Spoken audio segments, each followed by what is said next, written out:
The Miller family brunch was in full swing at their carefully curated suburban home, with the usual mix of backhanded compliments and thinly veiled disappointment. I sat at my usual spot, the wobbly chair by the kitchen door, listening to them discuss their latest house hunting adventure. The Wellington estate is perfect, Mom gushed, spreading out photos of the historic mansion. 12 bedrooms, indoor pool, private gardens. Of course, at $30 million, it's only for serious buyers. Speaking of real estate, Dad turned to me with his trademark condescending smile. Still showing those starter homes, Rachel? I took a sip of coffee, thinking about the notification I'd received last night.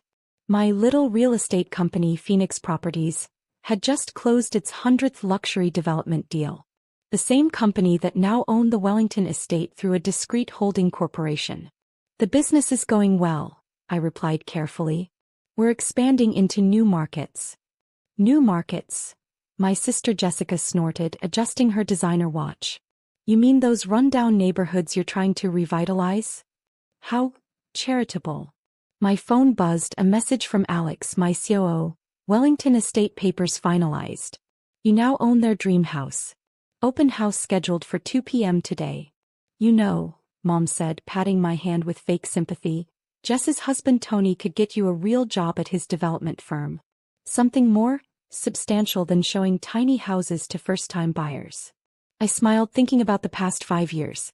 While they thought I was struggling with small-time real estate, I'd built Phoenix Properties into a billion-dollar development empire. Our innovative approach to luxury real estate had revolutionized the market, and our sustainable design practices had changed how high-end properties were developed. Actually, I started, but Tony cut in. The open house at Wellington is this afternoon. We're finally going to see inside our future home. He smirked. Assuming the owner accepts our offer, of course. My phone buzzed again. Forbes interview confirmed. Real estate's hidden titan. How Rachel Miller built a luxury empire in secret. Also, the Wellington estate staff is prepped for today's reveal. Your real estate dreams are pathetic. Mom laughed when I mentioned I might stop by the open house too. That's like a child dreaming of living in Disney World. Some things are just out of reach. Jessica checked her perfect manicure. Besides, it's by invitation only. They're not letting just anyone walk through a $30 million property. The family continued planning their afternoon visit to their future home, not knowing I'd already interviewed and retained most of the staff. Not knowing every detail of the renovation had been overseen by the owner they were so eager to impress. Don't be late for your little house showings, Tony called as they prepared to leave. Though I'm sure your clients can wait. It's not like they're buying anything important. As they headed for their cars, I checked my phone one last time. A message from the estate's manager. Everything ready for this afternoon, Ms. Miller. The staff is excited to finally reveal who really owns the Wellington estate. I watched them drive away in their leased luxury cars, towards the house they've been dreaming about. The house I bought last month. Sometimes the best revenge isn't just success. It's watching people realize exactly who they've been underestimating. The Wellington estate looked even more impressive in the afternoon sun, its limestone facade and manicured gardens making my family's luxury home look like a starter property. I watched through the security cameras as they pulled up in their cars, preening and posing for the other invited guests. The owner has exquisite taste, I heard Mom tell another couple as they entered the grand foyer. Though we'll naturally make some improvements once we move in. My phone buzzed, a message from Alex. Your net worth just hit $4.2 billion with the Shanghai development closure. Also, your family's offer on Wellington estate was ambitious, considering their financials. I smiled, remembering the generous offer they'd submitted, barely half the property's worth, with creative financing that would have stretched their resources to the breaking point. They'd never imagined the owner might know exactly how overextended they really were. Ms. Miller, James, the estate manager, approached my private office in the East Wing. Your family is in the main salon. Mrs. Miller is already planning where to put her furniture. Perfect, I nodded, watching the security feeds. How many times has she mentioned their substantial offer? 7 so far, James smiled. Though Mr. Anderson mentioned he might offer more. I pulled up the property's true financials on my tablet, not the public listing information, but the detailed reports showing Phoenix Properties' complete ownership through various shells and holding companies. The same structure we'd used to acquire dozens of ultra-luxury properties across 3 continents. Rachel. Jessica's shocked voice carried through the feed. What are you doing here? I turned to see my sister standing in the office doorway, her perfect composure slipping. This area is private, you can't just. Actually, James interrupted smoothly, Ms. Miller has full access to the estate. Ms. Miller. Tony appeared behind Jessica. Why would some small-time realtor? My phone buzzed again. Wall Street Journal exclusive ready. Phoenix Properties reveals CEO, luxury real estate's secret billionaire. Also, your sister's husband's development firm just filed for Chapter 11. Perhaps, I said standing, we should join the others. I believe it's time for the owner to greet their guests.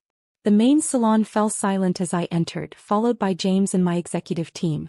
Mom froze mid-sentence, her hand clutching her pearls. Dad's champagne glass stopped halfway to his mouth. Welcome to Wellington Estate, I announced, watching their faces. I trust you're finding everything to your satisfaction? What is the meaning of this? Mom demanded. Why is Rachel? Your daughter, James announced formally, is the owner of Wellington Estate. And Phoenix Properties. And approximately 60% of the luxury real estate developments in this region. The silence was deafening. Tony's face had turned an interesting shade of pale as he undoubtedly realized whose company had just bought his failing firm's debt. This is impossible, Jessica whispered. She shows starter homes. Actually, I corrected, activating the room's hidden displays. I build them. Along with some of the most exclusive properties in the world. The walls came alive with images of Phoenix developments. Sustainable luxury towers in Dubai, historic estates in Europe, private islands in the Pacific. Each project worth more than my family's entire net worth. Your offer on Wellington, I continued, pulling up their submission, was interesting. Though the creative financing might have been a stretch, considering your actual financial situation. Dad stepped forward, banker's instincts kicking in. Now see here, young lady. No, you see, I cut in, displaying more data. While you were all mocking my pathetic real estate career, I was building something you couldn't even comprehend. Those run-down neighborhoods I was revitalizing, now worth billions. Those tiny houses I was showing, part of the largest sustainable development project in the country. My phone buzzed, a message that made me smile. Amir of Dubai confirming purchase of Phoenix Luxury Tower. Asking about Wellington Estate design team for his new palace. The next morning I stood in my real office, the entire top floor of Phoenix Properties headquarters, a sustainable skyscraper that made the Wellington Estate look modest. Floor-to-ceiling smart glass windows offered a perfect view of my family's luxury neighborhood, now dwarfed by my latest development projects. Ms. Miller, Alex entered, tablet in hand. The international press is assembled for the Phoenix Properties reveal. Your family is in the lobby. Apparently they've been trying to reach you since yesterday. I smiled, remembering all the family dinners where they'd made me sit at the children's table because I was just a realtor. Send them up. They entered, looking painfully out of place among the holographic displays of my global real estate empire. Gone were their condescending smirks, replaced by expressions that wavered between desperation and disbelief. Before we discuss anything, I said, activating the room's AI interface, let's look at what real luxury development actually means. Real-time data flowed across the walls. Sustainable design metrics, property valuations, global market positions. Every number told a story of innovation and vision they'd been too arrogant to see. Your development portfolio, Tony muttered, staring at the figures. It's worth more than all the major firms combined. Actually, that's just our Western Hemisphere holdings, I corrected. The Asian market is substantially larger. My phone buzzed, a message from Bill Gates. Brilliant sustainable luxury concept. Your urban development model could revolutionize cities. Dinner next week. Mom sank into a designer chair, her real estate magazines falling from trembling hands. All those properties you tried to show us were mine, I nodded. That shabby downtown project you mocked? Worth $2 billion now. The waste of time, sustainable housing development? Just won the World Architecture Prize. Even that ridiculous vertical farm building you laughed at is now the most sought-after address in the city. Alex entered again. Ms. Miller, the United Nations Sustainable Development Panel is ready for your keynote. Also, Jeff Bezos is holding on line 3 about his space colony housing project. Jessica looked up sharply. Space colony? Phoenix Properties isn't just about Earth anymore, I confirmed. Though that might be a bit advanced for developers who still think granite countertops are innovative. I pressed a button and more holograms filled the room, designs for future cities, sustainable luxury communities, revolutionary living spaces that redefined what home could mean. Your renovation plans for Wellington, I continued, pulling up their proposal, were particularly entertaining. Gold-plated fixtures? Crystal chandeliers? How? 2010.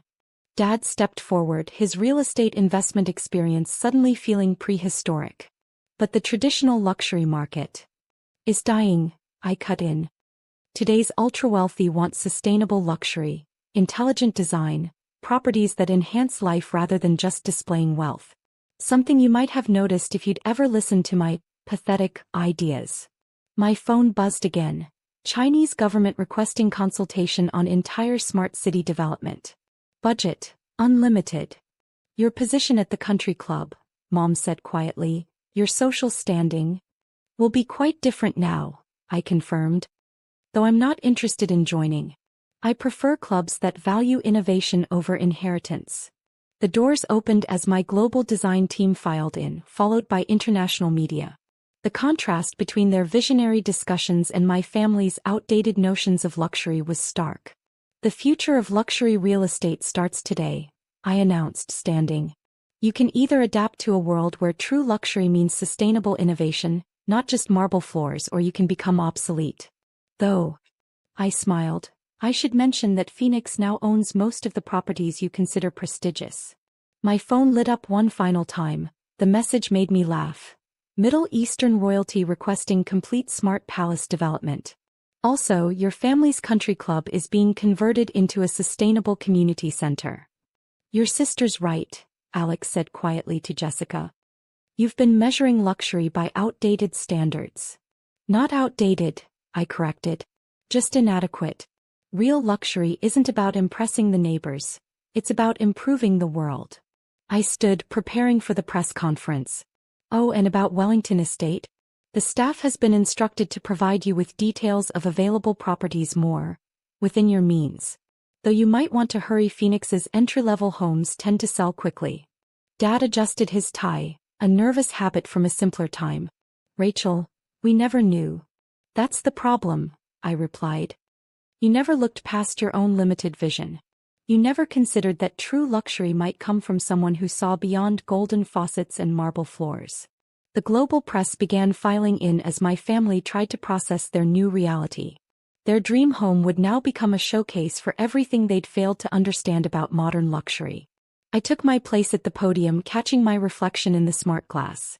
No longer the daughter they'd dismissed as a small-time realtor, but the woman who'd revolutionized luxury real estate while they were still arguing about crown molding.